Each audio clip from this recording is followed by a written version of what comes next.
8월 4일 화요일 새생명의 아침입니다. 다 함께 기도하겠습니다. 사랑의 하나님 아버지, 오늘도 새날을 허락하시고 주의 말씀 앞에 세워주심을 감사합니다. 우리의 귀를 열어 하나님의 음성을 듣게 하시고 우리의 마음을 열어 하나님의 말씀 앞에 엎드리게 하여 주옵소서.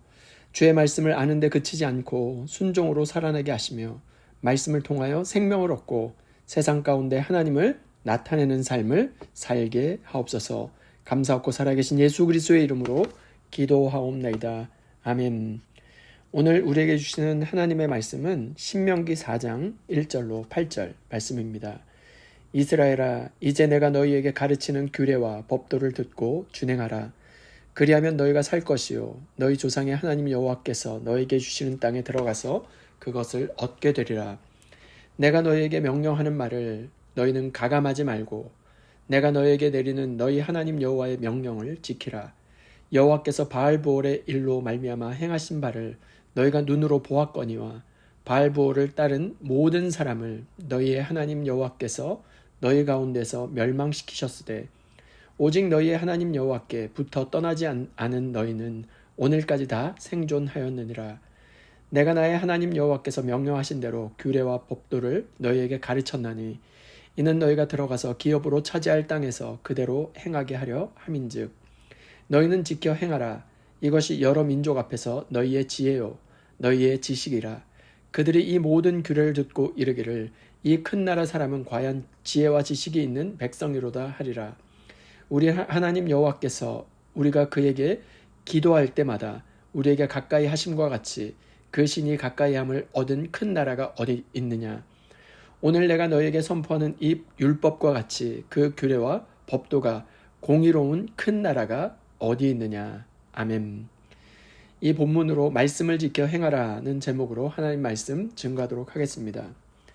신명기 1장부터 지금까지 모세는 지난 40년 광야를 계속해서 돌아보았습니다. 가데스 바네아에서 실패, 광야 38년, 하나님의 인도하심, 아모리 왕 시온과 바산한 옥을 이기기까지 이스라엘의 과거를 계속해서 회상했습니다.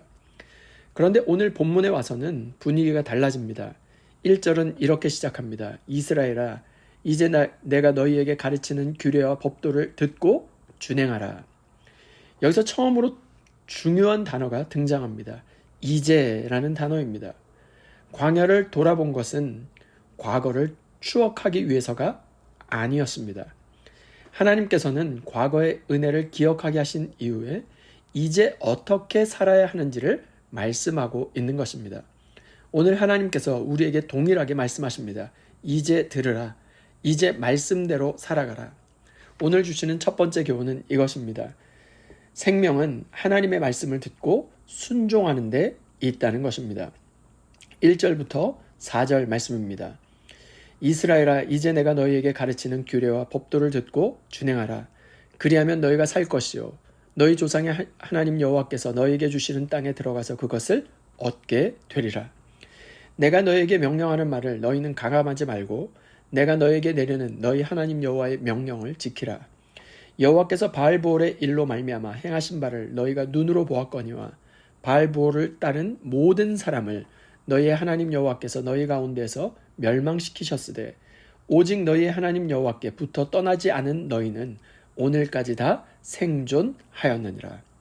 1절부터 4절까지 본문에서 반복되는 단어가 있습니다. 듣고 준행하라, 살 것이다. 하나님은 말씀을 들으면 살 것이다 라고 말씀하십니다. 여기서 살다는 것은 단순히 오래 산다는 뜻이 아닙니다. 하나님과 동행하는 참된 생명을 누리는 삶을 뜻하는 것이죠. 세상은 우리에게 말합니다. 뭐니 해도 돈이 최고라고, 건강해야 산다고 말하고, 환경이 좋아야 산다고 말합니다. 그러나 하나님은 말씀대로 살아갈 때 진정한 생명이 있다라고 말씀하십니다. 모세는 바로 예를 하나 듭니다. 3절에 여호와께서 바알브올의 일로 말미암아 행하신 바를 너희가 눈으로 보았거니와. 민수기 25장의 사건입니다. 이스라엘 백성은 우상을 따랐고 하나님을 떠났으며 그 결과 심판을 받았습니다. 그러나 4절은 이렇게 말씀합니다. 오직 너희의 하나님 여호와께 붙어 떠나지 않은 너희는 오늘까지 다 생존하였느니라. 여기서 붙어 있다라고 하는 히브리어 단어가 다바크라는 단어를 쓰고 있는데요. 그 단어의 뜻은 강하게 붙잡다, 떨어지지 않다, 밀착하다라는 뜻입니다. 순종은 단순히 규칙을 지키는 것이 아닙니다. 하나님께 붙어 사는 삶입니다. 아이가 부모의 손을 꼭 붙잡고 있으면 안전하듯이 우리도 하나님께 붙어 있을 때 진정한 생명을 누리게 된다는 것입니다. 예수님께서도 말씀하지 않았습니까? 내 안에 거하라고 말씀하셨습니다. 참된 생명은 하나님께 붙어 있는 데 있습니다. 오늘도 말씀을 붙드시길 바랍니다. 말씀을 붙드는 것이 하나님께 붙어 있는 삶인 것을 믿고 생명 되시는 주의 말씀을 듣고 순종하는 복된 하루가 될 수 있기를 주님의 이름으로 축원드립니다. 두 번째 교훈은 말씀을 지키는 삶이 세상을 향한 증거가 된다는 것입니다. 6절 말씀입니다. 너희는 지켜 행하라. 이것이 여러 민족 앞에서 너희의 지혜요 너희의 지식이라. 그들이 이 모든 규례를 듣고 이르기를 이 큰 나라 사람은 과연 지혜와 지식이 있는 백성이로다 하리라. 여기서 놀라운 사실을 발견할 수 있습니다. 하나님은 이스라엘만 잘 살게 하려는 것이 목적이 아니었습니다.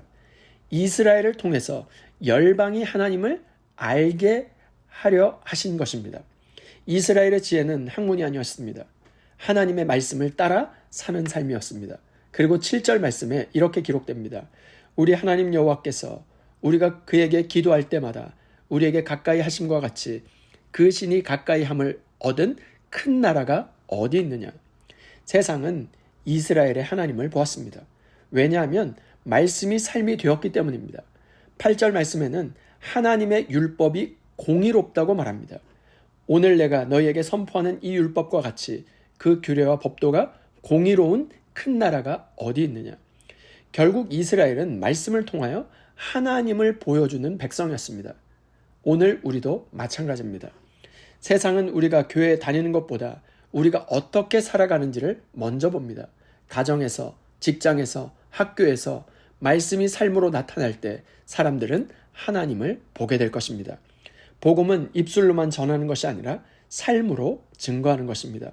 오늘 하루의 삶을 통하여 세상 속에서 살아있는 말씀으로 하나님을 보여주며 증거하는 삶을 살아갈 수 있기를 주님의 이름으로 축원드립니다. 말씀을 마무리하고자 합니다. 오늘 하나님은 우리에게 두 가지를 말씀하십니다. 첫 번째, 생명은 하나님의 말씀을 듣고 순종하는 데 있다는 것입니다. 두 번째, 말씀을 지키는 삶이 세상을 향한 하나님의 증거가 된다는 것입니다. 예수님은 말씀이 육신되어 우리 가운데 오신 분이십니다. 그리고 그 말씀에 끝까지 순종하심으로 십자가를 지셨고 우리를 생명의 길로 인도하셨습니다. 그러므로 우리도 말씀을 듣는 데 머물지 말고 말씀을 따라 살아가는 참된 제자가 되기를 소원합니다. 오늘도 하나님께 붙어 살며 말씀으로 세상 가운데 하나님을 드러내는 데 쓰임받는 저와 여러분 모두가 될 수 있기를 주님의 이름으로 축원드립니다. 이 시간 주신 말씀과 공동의 기도 제목으로 함께 기도하겠습니다. 첫 번째, 주여 하나님의 말씀을 듣는 데서 머물지 않게 하시고 날마다 말씀에 붙어 끝까지 순종하는 삶을 살게 하옵소서. 두 번째, 우리의 삶이 하나님의 말씀을 드러내는 살아있는 증거가 되게 하시고 가정과 교회와 세상 속에서 하나님께 영광 돌리는 삶을 살게 하옵소서. 세 번째, 암과 각종 질병으로 고통받는 환우들에게 치유와 회복의 은혜를 허락하시고 치료의 모든 과정 가운데 함께 하셔서 말씀으로 새 힘과 소망을 얻게 하옵소서. 공도의 기도 제목과 각자의 기도 제목을 주님께 올려드리며 함께 기도하겠습니다.